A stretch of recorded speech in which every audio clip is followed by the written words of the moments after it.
हर हर महादेव। देवों के देव महादेव जी के चरण में प्रणाम करती हूँ, मेरा प्रणाम स्वीकार हो। माता गौरा पार्वती के चरण में प्रणाम करती हूँ, मेरा प्रणाम स्वीकार हो।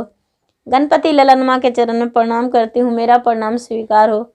सब गुरु भाई बहनों के चरण में प्रणाम करती हूँ, मेरा प्रणाम स्वीकार हो।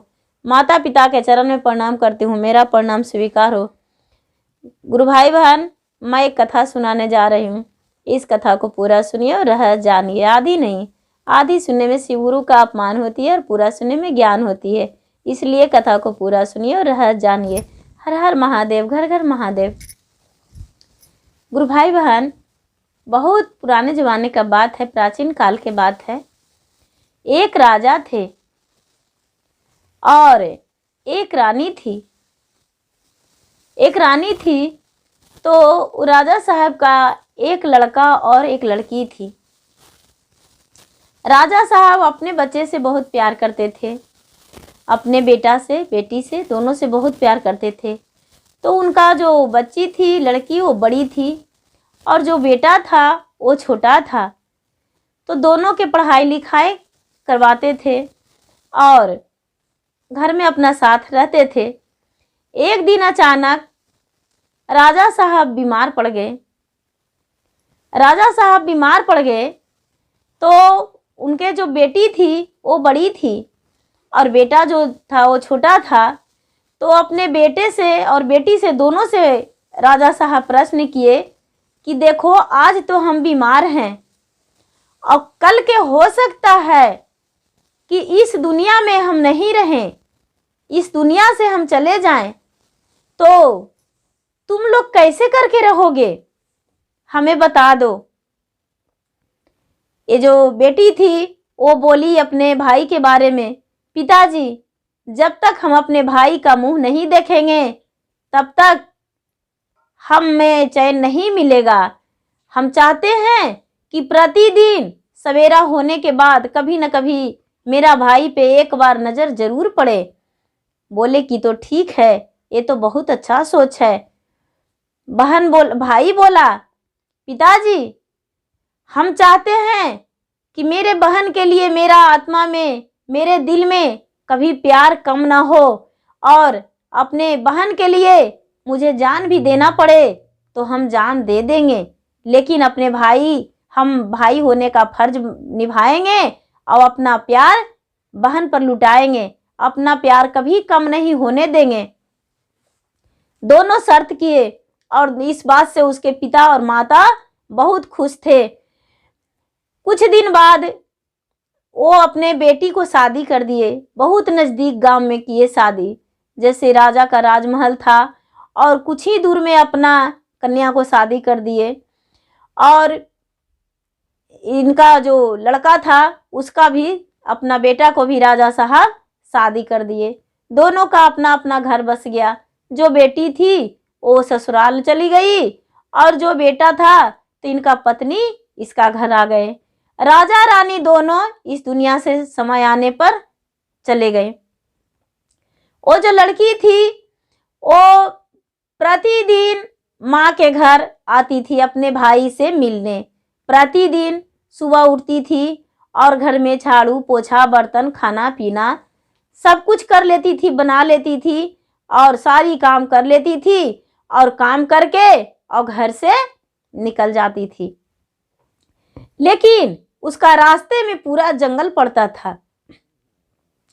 घर से जल लेकर निकलती थी और रास्ते में एक शंकर भगवान के मूर्ति रख दी थी और शंकर भगवान पे जल चढ़ाती थी वो लड़की। और जल चढ़ाकर और कहती थी शंकर भगवान से कि हे भगवान, मेरा नैहर भरे रहे, मेरा ससुराल भरा रहे, मेरा मांग भरा रहे, मेरा गोद भरा रहे, मेरा घर भरा रहे, मेरा संसार भरा रहे, मेरा परिवार भरा रहे, सब कुछ भरा रहे। हे भगवान, सबको सुख देना और हमें भी सुख देना। हे महादेव, आपसे कभी कुछ नहीं मांगे, लेकिन इतना मेरा पूरा करना। प्रतिदिन वो लड़की जल चढ़ाती थी और जल चढ़ाकर और भाई से मिलने जाती थी। जब भाई को मुंह देखती थी तब उसको भोजन पचता था, और नहीं तो वो जिस दिन नहीं देखती उस दिन भाई ही अपने बहन के घर चले आते थे, लेकिन अक्सर बहन ही जाती थी ज़्यादा करके। तो उसके ससुराल के लोग भी जानते थे कि ये जो बहन है वो प्रतिदिन अपने भाई से मिलने जाती है। एक दिन का बात हुआ कि बहन गई अपने भाई के घर मिलने, तो भाई उसका सोया हुआ ही था और सुबह सुबह चल गया था खाली पांव, तो उसका पैर में कांटा चुभ गया। जो बहन थी उसका पैर में कांटा चुभ गया। जब कांटा चुभ गया तो उसका भाभी बोली, ननद जी आपका पैर में क्या हुआ? आपका मुंह सूखा है और आप बेचैन लग रहे हैं। ये जो ननद थी वो बोली, भाभी मैं क्या कहूँ, रास्ते में जंगल पड़ता है, मेरा पैरों में कांटा चुभ गया, इसीलिए दर्द महसूस कर रहे हैं। पर ये जो भाभी थी वो बोली, आज भर पैर में कांटा चुभा, कल से नहीं चुभेगा। और उसके पैर धर के देखने लगे तो कांटा उनका पैर में चुभा हुआ था। जो भाभी थी वो कांटा उनके पैर से निकाल दिए और वो जो ननद थी बोली, भाभी अब भैया से मिल लिए हैं, अब हम वापस जा रहे हैं, अब हम बाद में दूसरे दिन आ जाएंगे, लेकिन मेरे पास तो वक्त नहीं है कि ज़्यादा समय दे सकते हैं। वो बेचारी वहाँ से आ गई और फिर रास्ते में वही शिवलिंग मिला, तो शिवलिंग के सामने सर निवा दी और बोली कि हे शंकर भगवान, मेरा नैहर भरा रहे, मेरा ससुराल भरा रहे, मेरा मांग भरा रहे, मेरा गोद भरा रहे, मेरा घर भरा रहे, मेरा परिवार भरा रहे, मेरा संसार भरा रहे। आपसे तो कभी कुछ नहीं मांगे हैं, लेकिन इतना ज़रूर पूरा करना भगवान। हम प्रतिदिन आपको तो जल चढ़ाते हैं और तो कुछ नहीं करते हैं, लेकिन जल तो ज़रूरी चढ़ाते हैं।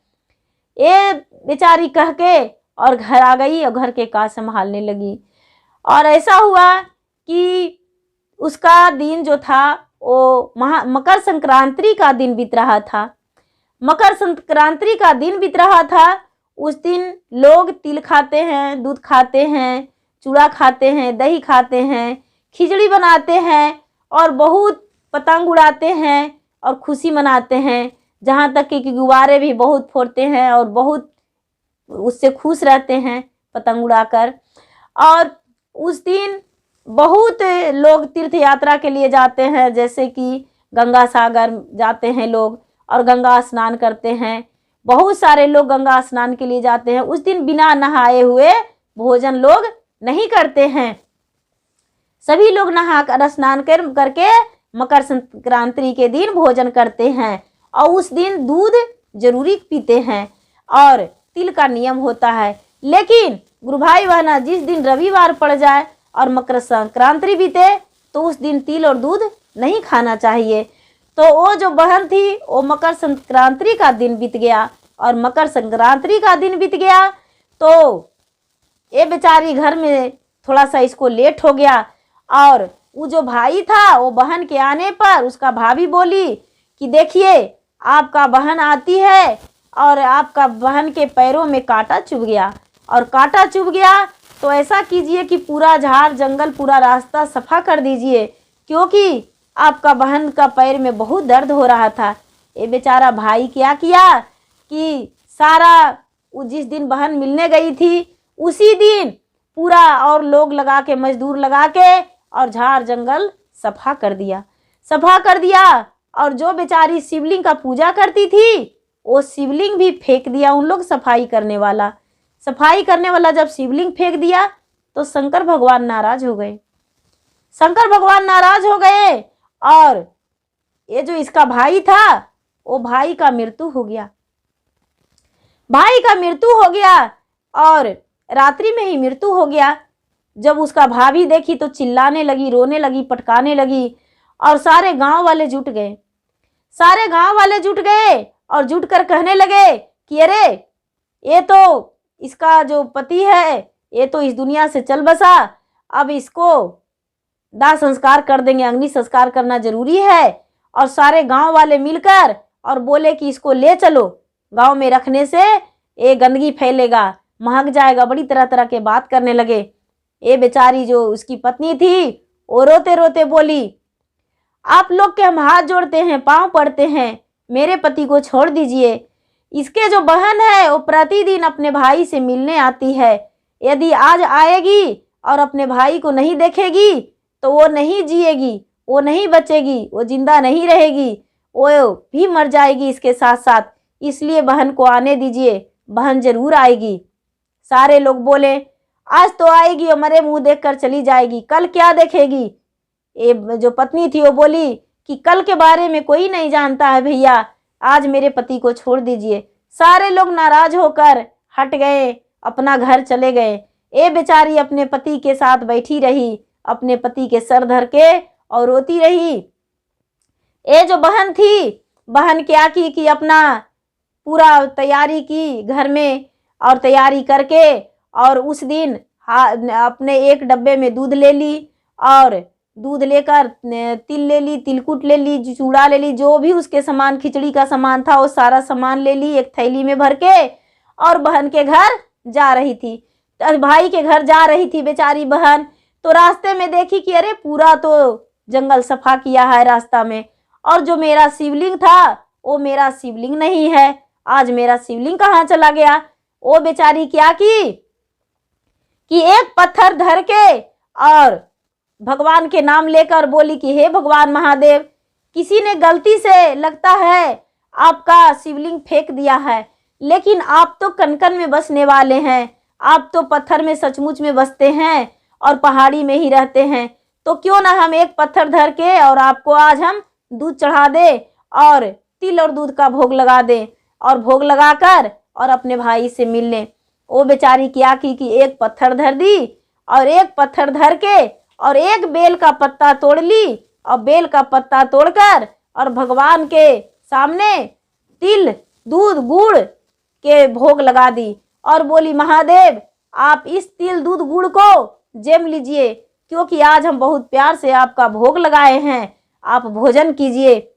माता पार्वती कहते हैं इतनी बड़ी भक्त है आपको, और आपको इतना आराधना करती है, फिर भी आप इसको भाई को प्राण दंड कैसे दे सकते हैं।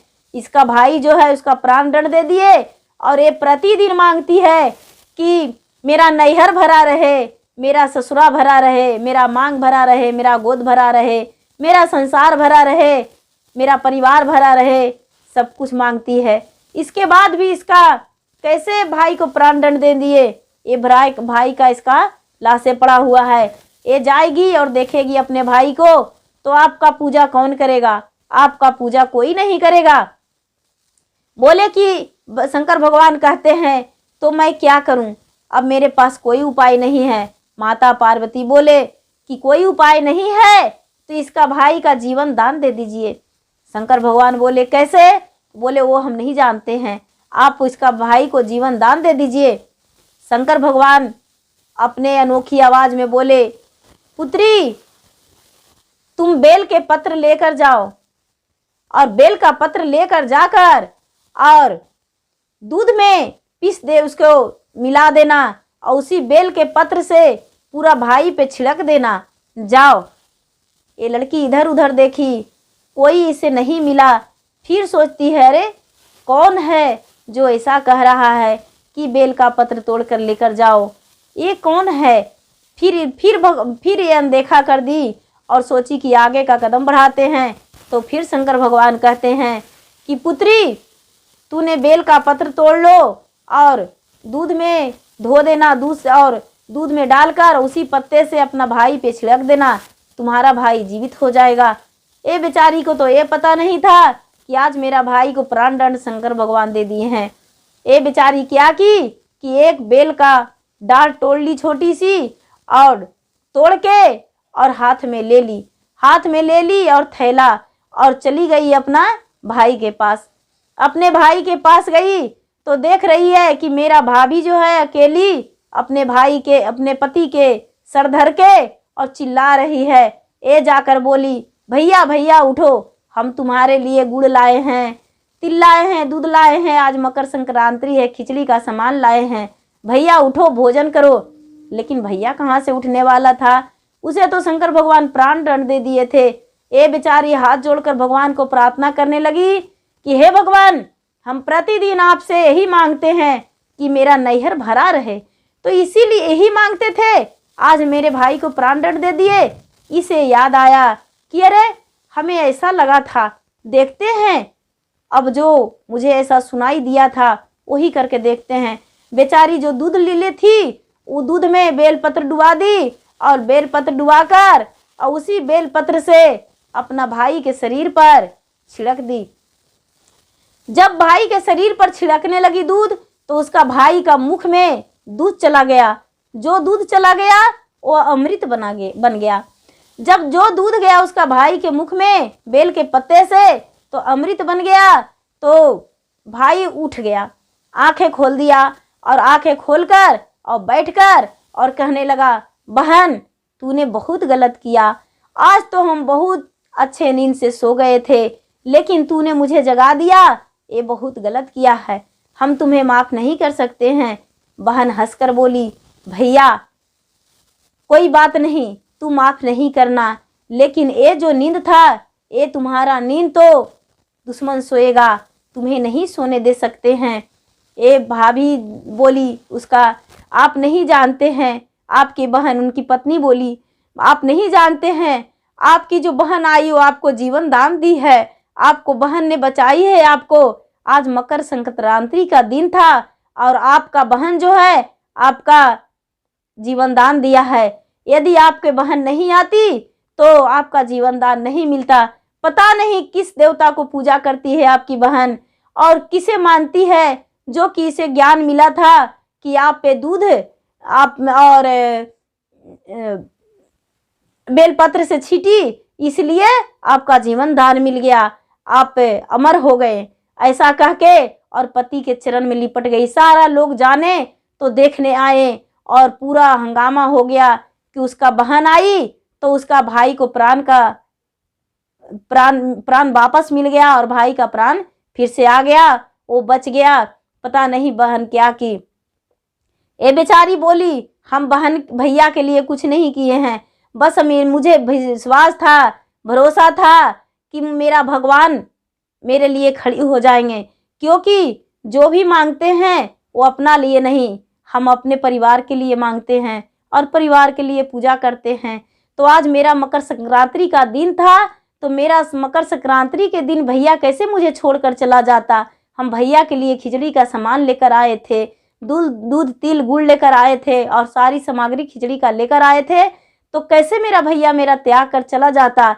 और ऐसा कह के और भाई और बहन दोनों एक जगह बैठकर भोजन किए और भोजन करके और बोले, भैया आज तो हम तुम्हारे घर आए हैं, लेकिन कल के मेरे घर जरूरी आना, क्योंकि मेरे घर का लोग भी जानेंगे तो तुम्हें देखने के लिए व्याकुल हो जाएंगे, मेरे घर जरूर आना। भैया बोला, हाँ बहन तुम्हारे घर आएंगे। और बेचारी लौट गई। उसका भाई बहन का प्यार बंधा रहा और उसका जीवन खुशी से बीत गया।